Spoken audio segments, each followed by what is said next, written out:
Ninyo karong panahon na grabe na gyud kainit ang isyo bahin sa atong pangulo.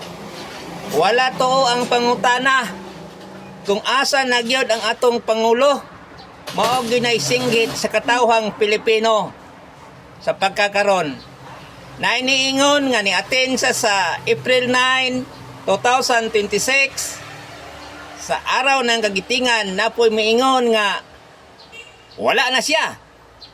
So usa ra gyud sulbad ana aron mawala ang kahaka sa mga tao o pagduda sa mga tao sa tibok ang Pilipinas.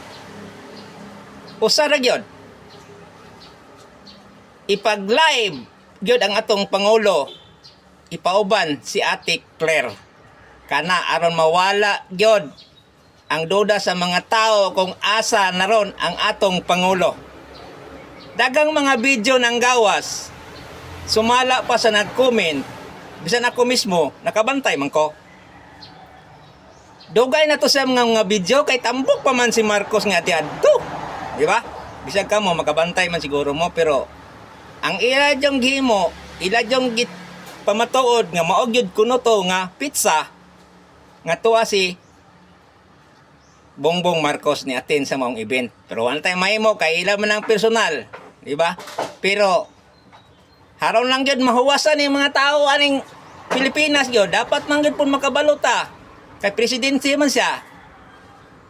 Isa ra gyud ang tubag ana. Kung okay lang atong pangulo og naabasa sa mayong panglawas o asa na siya karon, ipag-live mao ra gyud na singgit sa katibok ang Pilipino. Haron makita gyud ang atong mahal na pangulo nga okay ra di ay siya.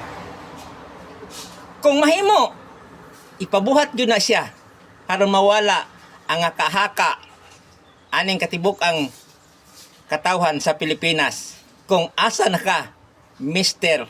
President, mao gyud na singgit sa katibok ang Pilipino. Nga makita unta ka aron mawala ang kahaka nga anaar ka sa mayong panglawas o asa nakakaron haron mahuman na ang isyu aning pagkawala nimo aning social media. Okay? Mayon ta og buhaton na nila para nga mahilom na ning Pilipinas. Gubot na kayo, gubot pata sa krudo aniya pa yayo atong pangulo nga gihimo na noong chismis. Isa na sulbad ipag-live kana lang human. Okay?